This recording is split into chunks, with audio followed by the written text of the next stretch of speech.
todos.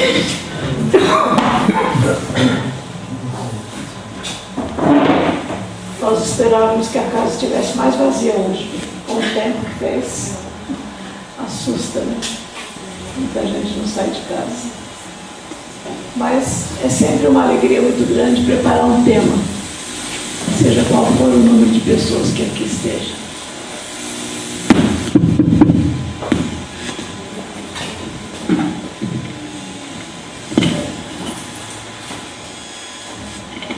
Nosso tema de hoje, crescimento e não martírio, é uma continuação do último tema que expusemos aqui. Quem esteve aqui há 3 semanas atrás e nos ouviu falando sobre o perfeccionismo, vai perceber que o tema de hoje é praticamente uma continuação do perfeccionismo. Tudo tem a ver com a reforma íntima.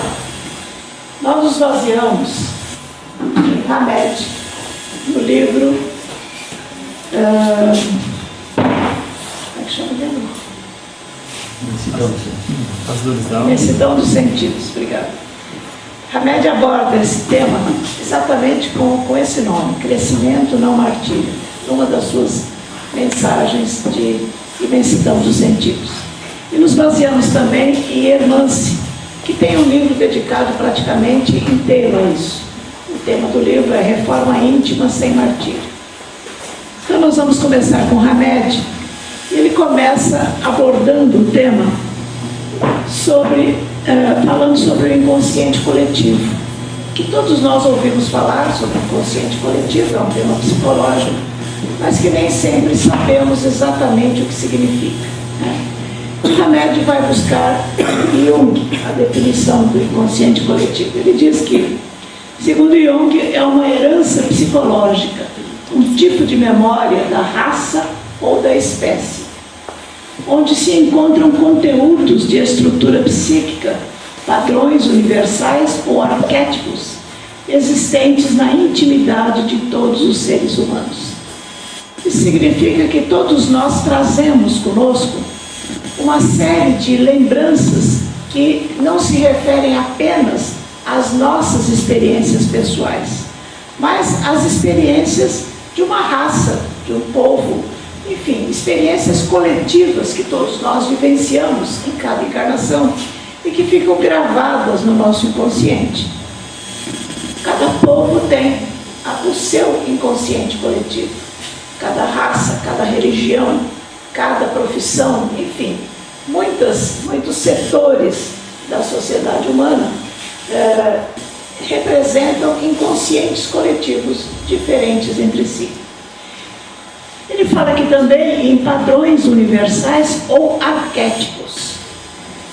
É uma outra palavra que nós ouvimos muito, mas nem sempre sabemos o que significa. Então, vamos ver também em Hamed a análise que ele faz baseada em Jung.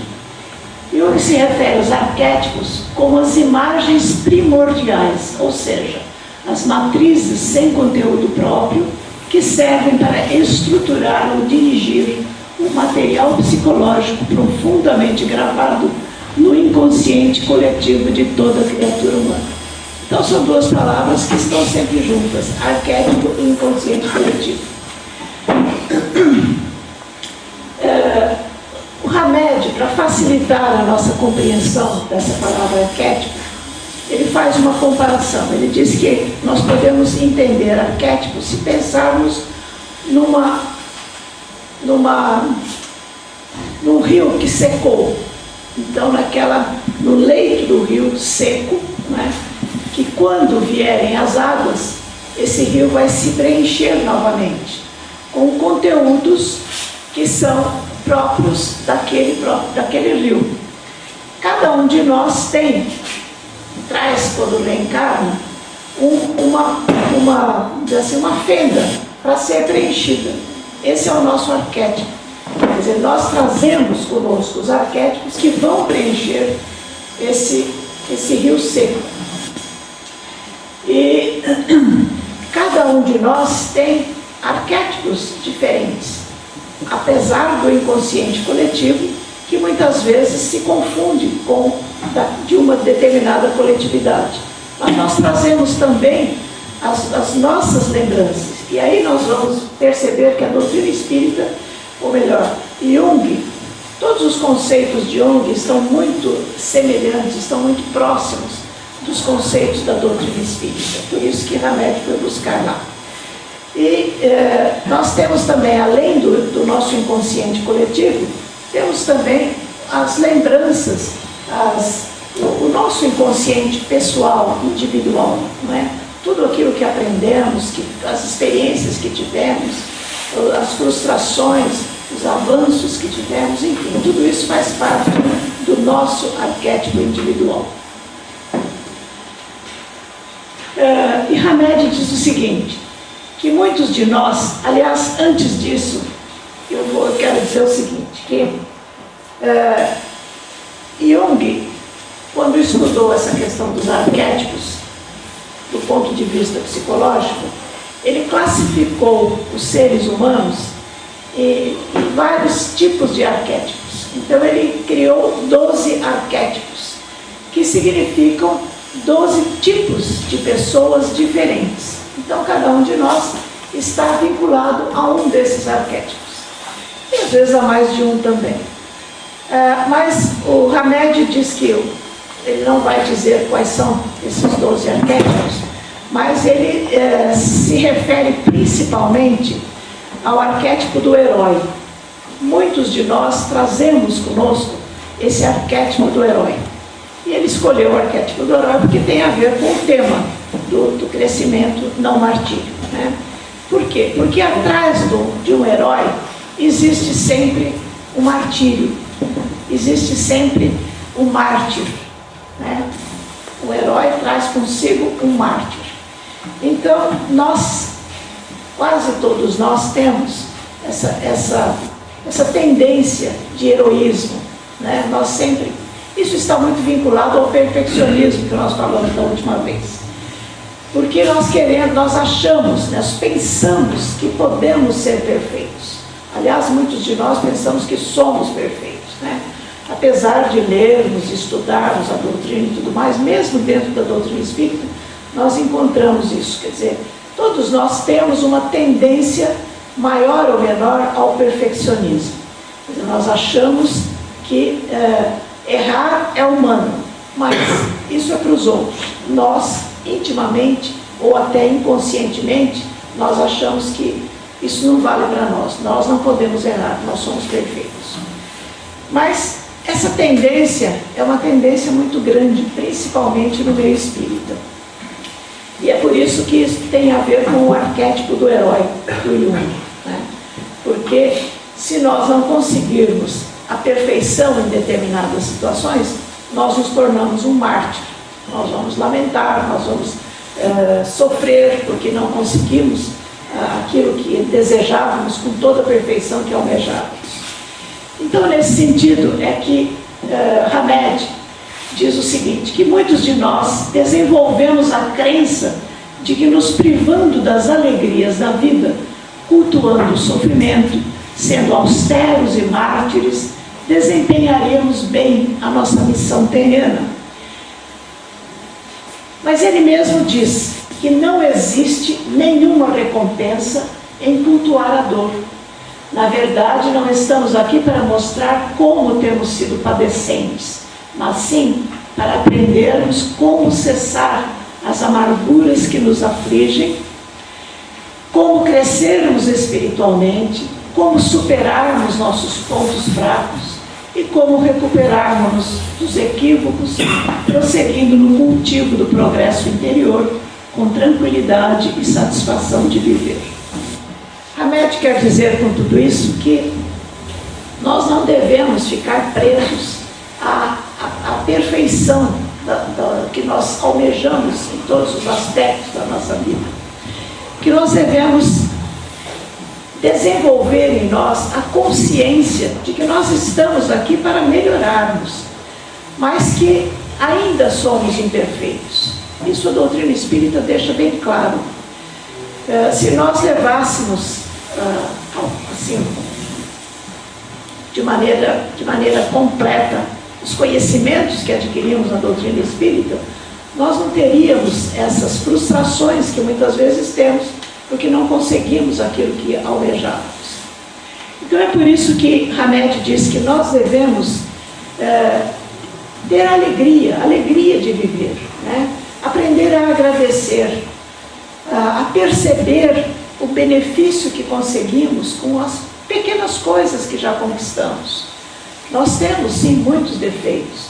Nós estamos aqui para promover a nossa reforma íntima. Mas reforma íntima não significa perfeição absoluta. Reforma íntima significa melhora gradativa. Em cada encarnação, se nós conseguirmos uma melhora em relação à encarnação anterior, nós estaremos progredindo sempre. E não estaremos nos frustrando constantemente, como acontece muitas vezes com a maioria de nós.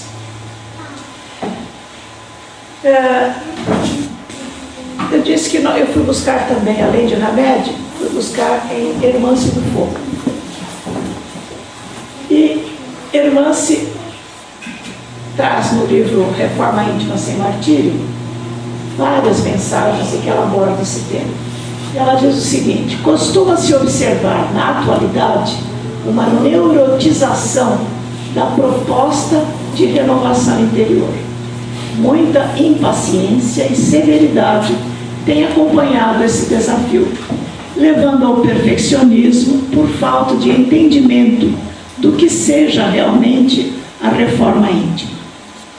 Precisamos aprender a ser gente, a ser humano, a exercer o auto-perdão, a admitir falhas, cientes de que podemos recomeçar sempre e sempre, quantas vezes forem necessárias, sem que isso signifique necessariamente hipocrisia, fraqueza ou conivência com o mal. Ela termina essa frase dizendo: a proposta espírita é de aperfeiçoamento, não de perfeição imediata. O objetivo é sermos melhor e não os melhores. O nosso perfeccionismo muitas vezes nos leva a pensar que podemos ou queremos ser os melhores. Por isso é que nos frustramos, por isso é que somos perfeccionistas. Infelizmente, no meio espírita, isso acontece com muita frequência, né? Quando somos médios, nós queremos ser o melhor médium. Quando somos expositores, queremos ser o melhor expositor. Quando somos tarefeiros de qualquer área, nós queremos ser os melhores. E quando não somos, nos frustramos. Se nós tomássemos consciência de tudo isso que acontece no íntimo de cada um de nós, nós seríamos mais felizes, porque nos contentaríamos com aquilo que estamos conquistando, com a realidade que a vida nos apresenta, né? Muitas vezes nós estamos aqui nesta encarnação com objetivos específicos, mas a nossa preocupação vai além. Nós queremos conquistar mais coisas, queremos ser melhores em todos os aspectos. Isso não é possível. Nós todos somos imperfeitos ainda e temos que aprender a caminhar de acordo com o ritmo, com o nosso próprio ritmo, e não nos compararmos uns com os outros, porque o médium tal é melhor médium do que eu tenho que ser melhor do que ele. Quer dizer, isso tudo é inconsciente em nós, mas nós precisamos tomar consciência disso para sermos pessoas mais alegres, pessoas mais solidárias, inclusive, e não nos preocuparmos tanto com o nosso egocentrismo. Irmã Sidufo vai buscar a experiência de um espírita encarnado, e ela nos relata o que aconteceu com ele. O nome dele é um nome fictício, com certeza, Agenor Pereira. Ele é um trabalhador espírita, muito devotado, né? Trabalhador consciente, mas que vive atualmente desalentado com os progressos que ele tem feito em relação à sua reforma íntima. E um dia, uma noite antes de deitar, ele estava muito triste mesmo, pensando nos seus progressos individuais. E ele então resolveu pedir a Deus que o orientasse.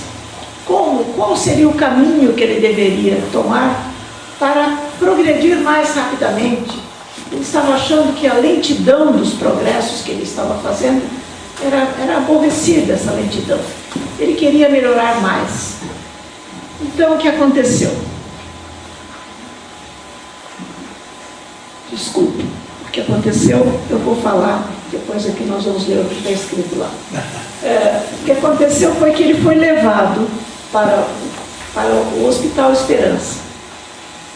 E os trabalhadores do Hospital Esperança conversaram com ele e disseram: nós vamos levá-lo a um lugar que você vai perceber o porquê que você não está progredindo tão rapidamente assim.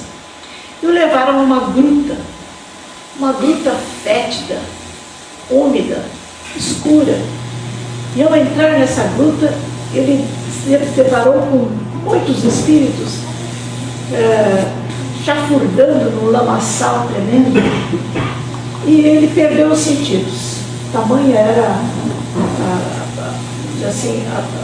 a dificuldade que ele sentiu quando entrou nessa gruta.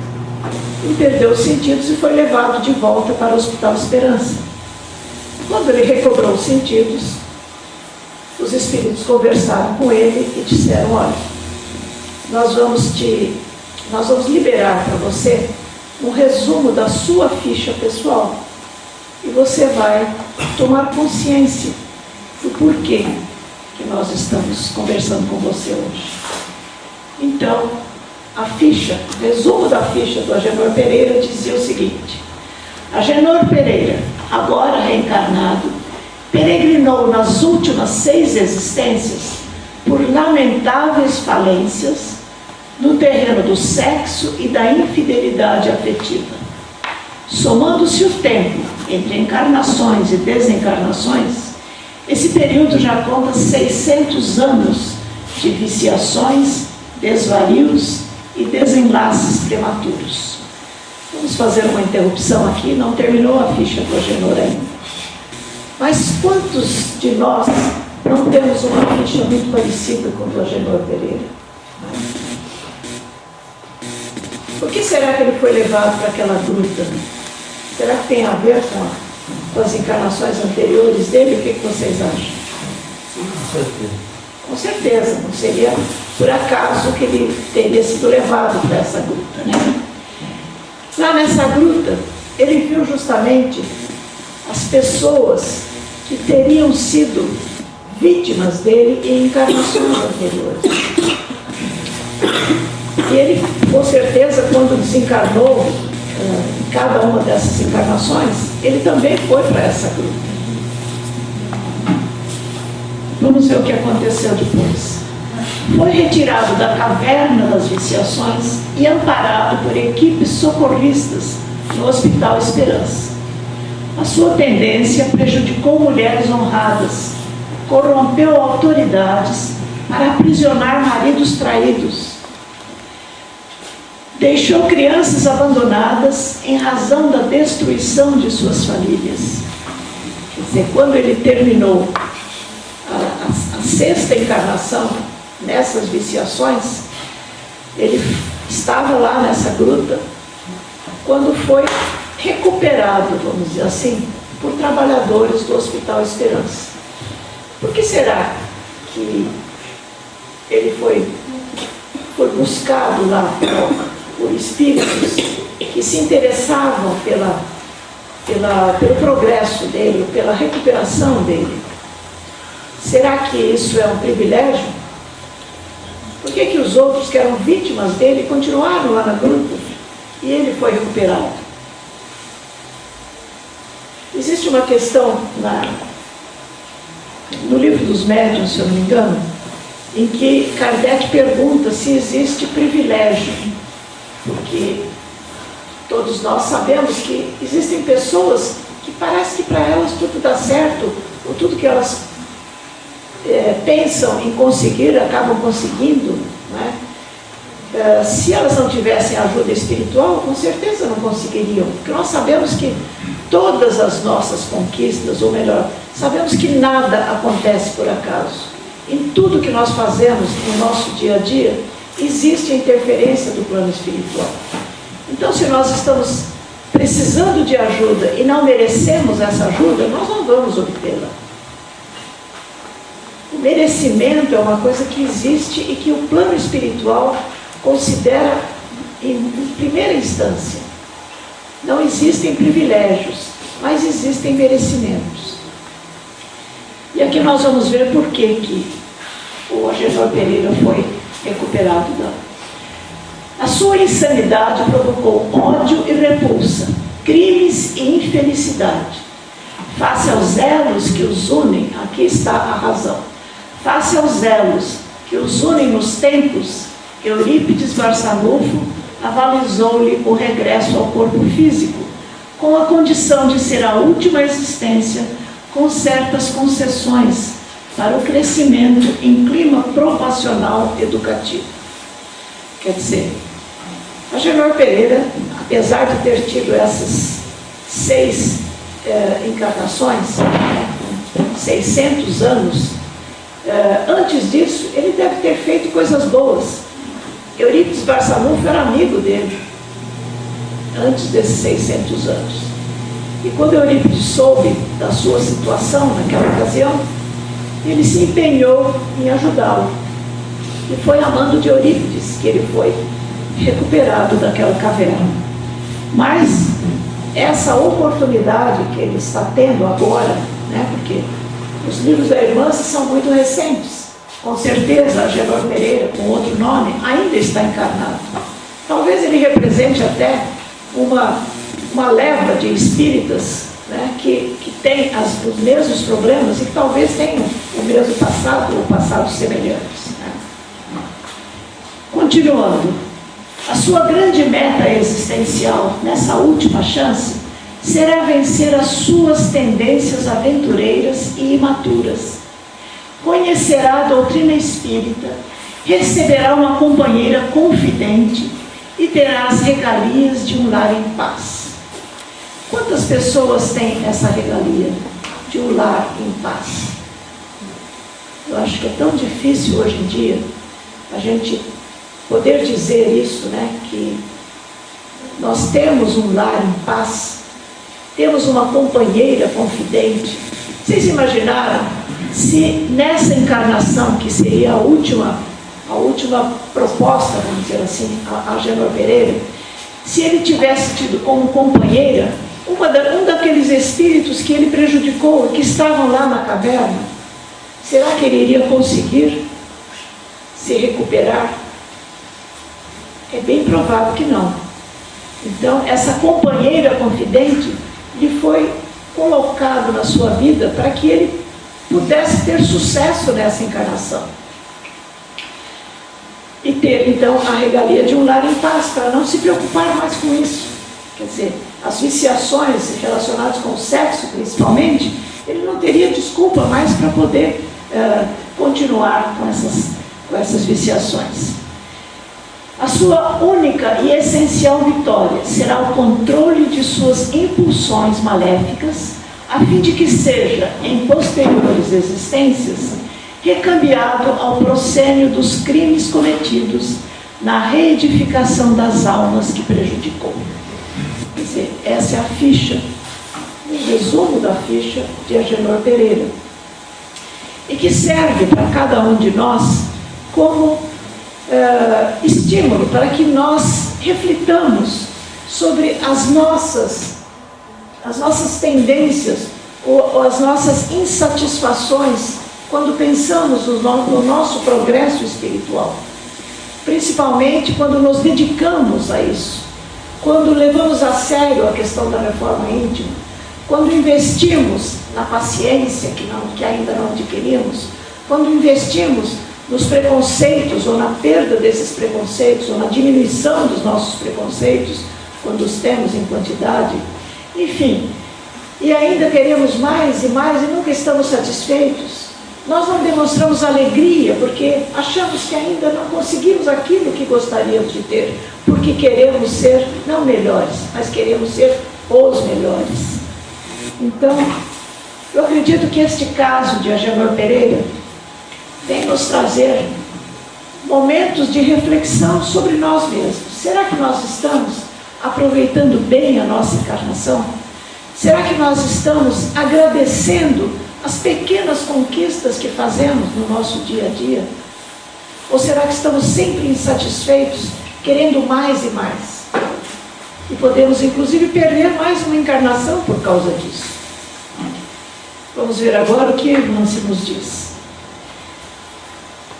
Para terminar a história do Agenor, ela diz que, terminada a leitura, Agenor percebeu que o que estava prejudicando o seu esforço era o anseio de reforma inspirado no modelo de perfeição espírita.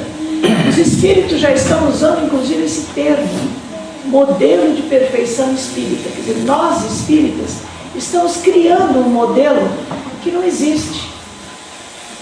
E por causa desse modelo de perfeição, muitos de nós acabamos perdendo a oportunidade de crescermos realmente do ponto de vista espiritual. Porque queremos ser perfeitos e não queremos ser apenas melhores do que éramos. E Irmã se diz o seguinte: nunca esqueça que mais importante que a severidade da disciplina com nossas imperfeições é a alegria que devemos cultivar com nossos pequenos triunfos e nossas tenras qualidades. Alegria é fonte de motivação e bem-estar para todos os dias. E ela ainda, para terminar, nos diz que nos momentos de decepção contigo, busque o trabalho, a oração e continue confiante na tua luta pessoal, acreditando nas tuas pequenas vitórias. Logo mais perceberás espontaneamente o valor que elas possuem para a tua felicidade e o quanto significam para os que te rodeiam.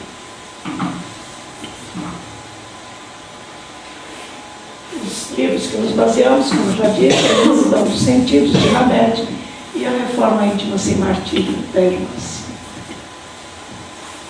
Possamos refletir realmente sobre tudo isso e possamos, a cada dia, sentir a alegria dos pequenos avanços que conseguimos dar no nosso trajeto de reforma íntima e de evolução espiritual. Muito obrigada.